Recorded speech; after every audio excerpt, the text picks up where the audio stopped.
NCC என சுருங்க அழைக்கப்படும் தேசிய மாணவர் படையின் வருடாந்திர அணிவகுப்பு தலைநகர் டெல்லியில் இன்று நடைபெறுகிறது. 2200 NCC மாணவ மாணவிகள் மத்தியில் பிரதமர் நரேந்திர மோடி உரையாற்றுகிறார். பிரான்ஸ் அதிபர் இமானுவேல் மேக்ரானின் வருகை பரஸ்பர உறவில் பெரும் உத்வேகத்தை அளித்திருக்கிறது. குடியரசு தின விழாவில் சிறப்பு விருந்தினராக பங்கேற்றதற்கு நன்றி தெரிவித்து பிரதமர் மோடி பதிவு. தமிழ்நாட்டிற்கான முதலீடுகளை ஈர்க்கும் வகையில் ஸ்பெயின் உள்ளிட்ட நாடுகளுக்கு முதலமைச்சர் மு.க.ஸ்டாலின் இன்று மாலை பயணமாகிறார். சென்னையில் இருந்து துபாய் வழியாக வெளிநாடுகளுக்கு முதல்வர் செல்ல உள்ளதாக தகவல். ஒற்றுமையுடன் செயல்பட்டால் மக்களவைத் தேர்தலில் வெற்றி பெறலாம். விடுதலை சிறுத்தைகள் கட்சியின் ஜனநாயகம் வெல்லும் மாநாட்டில் பேசிய முதலமைச்சர் ஸ்டாலின் உறுதி. வெல்லும் ஜனநாயகம்னு சொன்னா மட்டும் போதாது, நாம எல்லோரும் இணைஞ்சு செயல்பட்டாகணும். இதுக்கான கட்டளையை பிறப்பிக்கத்தான் இந்த மாநாட்டை கூட்டி சர்வாதிகார பாஜக அரசை தூக்கி எறிவோம்.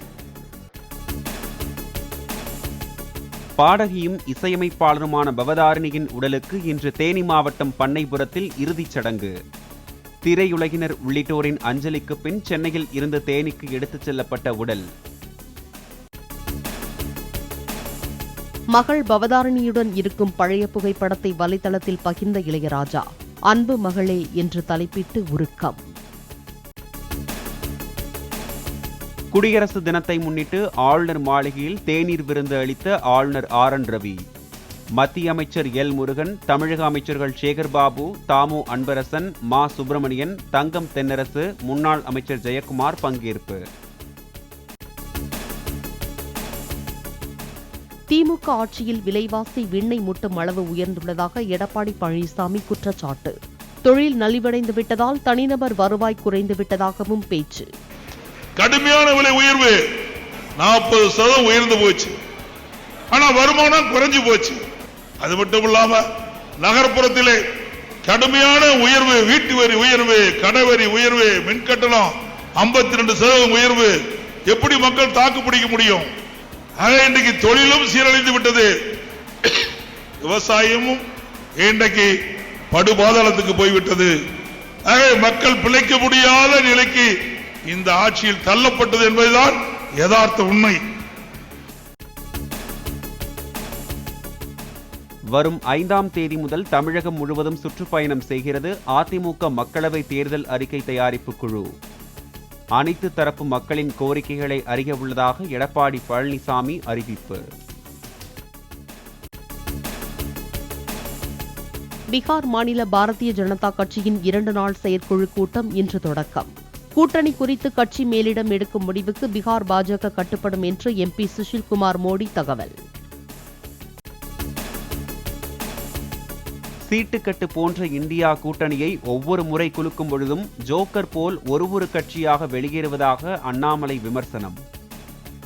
பிரதமர் மோடியை வீழ்த்த வேண்டும் என்ற காரணத்திற்காக சேர்ந்தால் இந்த நிலைதான் ஏற்படும் என்றும் கருத்து. ஆனா இந்தி கூட்டணியை பொறுத்தவரை என்ன, அது ஒரு சீட்டு கட்டு மாறின. ஒரு ரவுண்டு குலுங்கும் போது ஒரு ஜோக்கர் வெளியே போயிடுவார். சீட்டு கட்டில் நாமெல்லாம் சீட்டு பாழ விடுமல்லன்னு. இப்ப முதல் ரவுண்டு குலுங்கிருச்சு, 2 பேர் எஸ்கேப் ஆயிட்டாங்க. அடுத்த ரவுண்டு திரும்ப குலுக்கி போடும்போது 2 ஜோக்கர் எஸ்கேப் ஆயிடுவாங்க.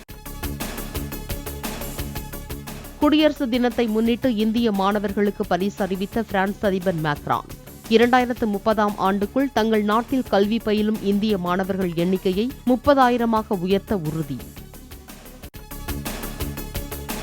அட்டாரி வாகா எல்லையில் பாரம்பரிய முறைப்படி அரங்கேற்றப்பட்ட கொடி இறக்கும் நிகழ்ச்சி.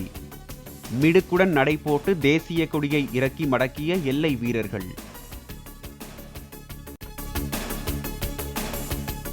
ஜார்க்கண்ட் தலைநகர் ராஞ்சியில் உள்ள தனது பண்ணை வீட்டில் தேசிய கொடியை பறக்கவிட்டார் CSK கேப்டன் மகேந்திர சிங் தோனி. தேசிய கொடி பறக்கும் கொடிக்கம்பத்துக்கு அருகே தோனி நிற்கும் காணொலியை இன்ஸ்டாகிராமில் பகிர்ந்தார் தோனியின் மனைவி.